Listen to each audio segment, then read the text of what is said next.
50 Days with Jesus, Week 3, Mark 6 through chapter 7, verse 37. Day 15, Mark 6, verses 1 through 13. On leaving that place, Jesus, followed by his disciples, went to his own part of the country. When the Sabbath came, he began to teach in the synagogue, and the people, as they listened, were deeply impressed. "Where did he get this?" they said. "And what is this wisdom that has been given him, and these miracles which he is doing? Isn't he the carpenter, the son of Mary, and the brother of James and Joseph, and Judas and Simon? And aren't his sisters too living here among us?" This proved a hindrance to their believing in him, at which Jesus said, "A prophet is not without honor except in his hometown and among his own relatives and in his own home."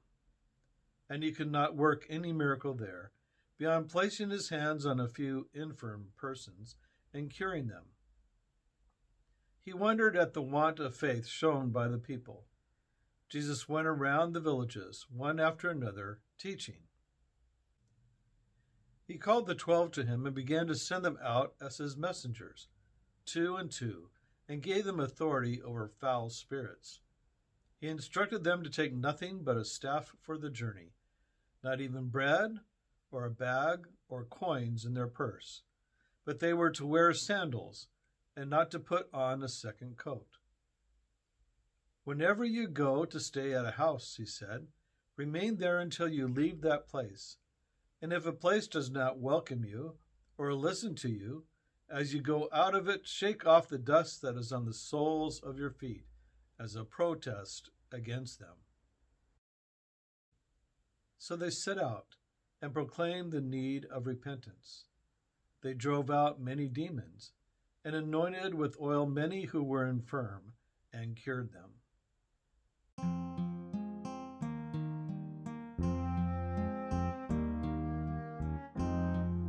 Day 16, Mark 6, verses 14 to 29. Now King Herod heard of Jesus, for his name had become well known. People were saying, "John the Baptizer must have risen from the dead, and that is why these miraculous powers are active in him." Others again said, "He is Elijah," and others, "He is a prophet, like one of the great prophets." But when Herod heard of him, he said, "The man whom I beheaded, John, he must be risen." For Herod himself had sent and arrested John, and put him in prison in chains to please Herodias, the wife of his brother Philip, because Herod had married her. For John had said to Herod, "You have no right to be living with your brother's wife." So Herodias was incensed against John, and wanted to put him to death, but was unable to do so because Herod stood in fear of John, knowing him to be an upright and holy man, and protected him. He had listened to John, but still remained much perplexed, and yet he found pleasure in listening to him. A suitable opportunity, however, occurred when Herod, on his birthday, gave a dinner to his high officials and his generals, and the foremost men in Galilee. When his daughter, that is, the daughter of Herodias, came in and danced, she delighted Herod and those who were dining with him. "Ask me for whatever you like," the king said to the girl, "and I will give it to you." And he swore to her that he would give her whatever she asked him, up to half his kingdom. The girl went out and said to her mother, "What must I ask for?" "The head of John the Baptizer," answered her mother. So she went in as quickly as possible to the king and made her request. "I want you," she said, "to give me at once, on a dish, the head of John the Baptist." The king was much distressed, yet because of his oath and of the guests at his table, he did not like to refuse her. He immediately dispatched one of his bodyguard with orders to bring John's head. The man went and beheaded John in the prison, and bringing his head on a dish, gave it to the girl, and the girl gave it to her mother. When John's disciples heard of it, they came and took his body away and laid it in a tomb.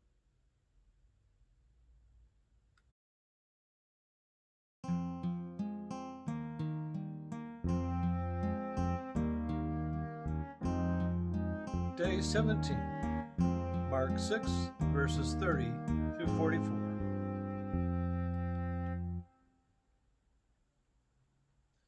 When the apostles came back to Jesus, they told him all that they had done and all that they had taught. "Come by yourselves privately to some lonely spot," he said, "and rest for a while." For there were so many people coming and going that they had not time even to eat. So they set off privately in their boat for a lonely spot. Many people saw them going and recognized them, and from all the towns they flocked together to the place on foot and got there before them. On getting out of the boat, Jesus saw a great crowd, and his heart was moved at the sight of them, because they were like sheep without a shepherd, and he began to teach them many things. When it grew late, his disciples came up to him and said, "This is a lonely spot, and it is already late. Send the people away so that they may go to the farms and villages around and buy themselves something to eat." But Jesus answered, "It is for you to give them something to eat." "Are we to go and spend almost a year's wages on bread," they asked, "to give them to eat?" "How many loaves have you?" he asked. "Go and see." When they found out, they told him, 5 and 2 fish. Jesus directed them to make all the people take their seats on the green grass in parties, and they sat down in groups, in hundreds and in 50s. Taking the 5 loaves and the 2 fish, Jesus looked up to heaven and said the blessing. He broke the loaves into pieces and gave them to his disciples for them to serve out to the people. And he divided the 2 fish among them all. Everyone had sufficient to eat, and they picked up enough broken pieces to fill 12 baskets, as well as some of the fish. The people who ate the bread were 5,000 in number.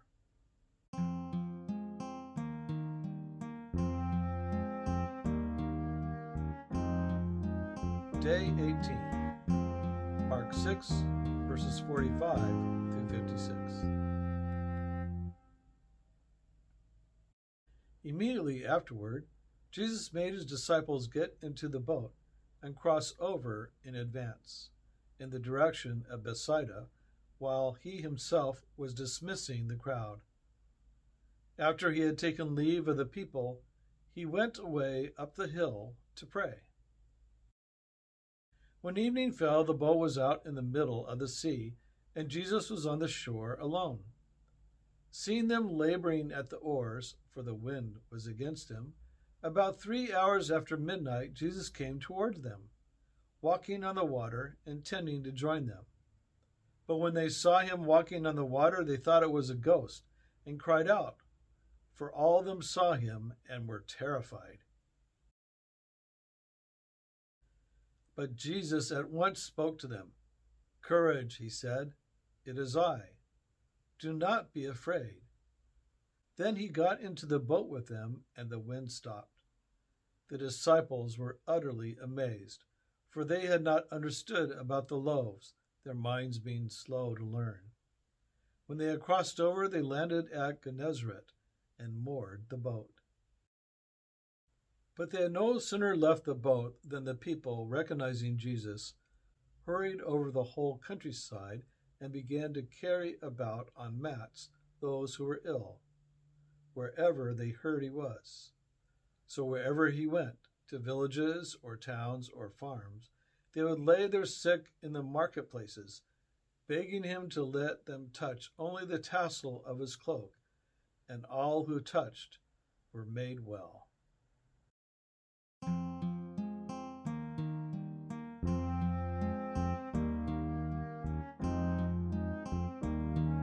20:19, Mark 7, verses 1 through 13. One day the Pharisees and some of the teachers of the law who had come from Jerusalem gathered around Jesus. They had noticed that some of his disciples ate their food with their hands defiled, by which they meant unwashed. For the Pharisees, and indeed all strict Jews, will not eat without first scrupulously washing their hands, holding in this to the traditions of their ancestors. When they came from market, they will not eat without first sprinkling themselves, and there are many other customs which they have inherited and hold to, such as the ceremonial washing of cups and jugs and copper pans. So the Pharisees and the teachers of the law asked Jesus this question: How is it that your disciples do not follow the traditions of our ancestors, but eat their food with defiled hands? His answer was, It was well said by Isaiah when he prophesied about you hypocrites in the words, This is a people who honor me with their lips, while their hearts are far removed from me. But vainly do they worship me, for they teach but human precepts. You neglect God's commandments and hold to human traditions. Wisely do you set aside God's commandments, he exclaimed, to keep your own traditions. For while Moses said, Honor your father and your mother, and let anyone who abuses their father or mother suffer death, you say, If a person says to their father or mother, Whatever of mine might have been of service to you is Corban, which means set apart for God, why then you do not allow them to do anything further for their father or mother? In this way you nullify the words of God by your traditions, which you hand down, and you do many similar things.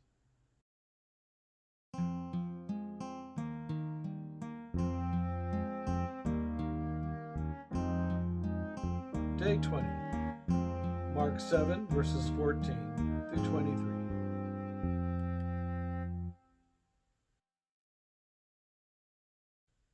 Then Jesus called the people to him again and said, Listen to me, all of you, and mark my words.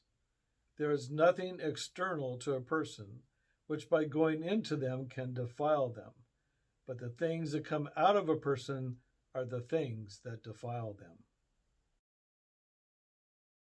When Jesus went indoors, away from the crowds, his disciples began questioning him about the saying. What, do you even understand so little? Exclaimed Jesus. Don't you see that there is nothing external to a person, which by going into a person can defile them, because it does not pass into his heart, but into his stomach, and afterward got rid of?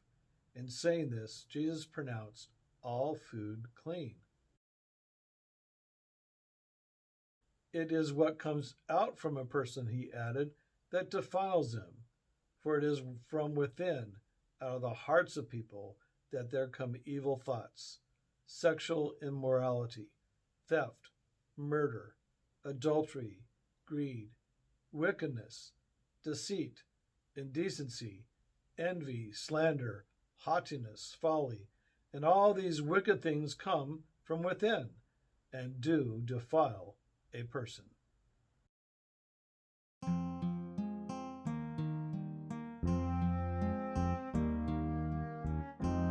Day 21, Mark 7, verses 24 through 37. On leaving that place, Jesus went to the district of Tyre and Sidon. He went into a house and did not wish anyone to know it, but could not escape notice. For a woman, whose little daughter had a foul spirit in her, heard of him immediately and came and threw herself at his feet. The woman was a foreigner from Syrian Phoenicia, and she begged him to drive the demon out of her daughter. Let the children be satisfied first, answered Jesus, for it is not fair to take the children's food and throw it to the dogs. Yes, Master, she replied, Even the dogs under the table do feed on the children's crumbs. For saying that, he answered, You may go. The demon has gone out of your daughter. The woman went home and found the child lying on her bed and the demon gone. On returning from the district of Tyre, Jesus went by way of Sidon to the Sea of Galilee, across the district of the 10 towns. Some people brought to him a man who was deaf and almost dumb, and they begged Jesus to place his hand on him. Jesus took him aside from the crowd quietly, put his fingers into the man's ear, and touched his tongue with saliva. Then looking up to heaven, he sighed and said to the man, Epiphatha, which means, be opened. The man's ears were open, and the string of his tongue was freed, and he began to speak plainly. Jesus insisted on their not telling anyone, but the more he insisted, the more perseveringly they made it known, and a profound impression was made on the people. He has done everything well, they exclaimed. He makes even the deaf hear and the dumb speak.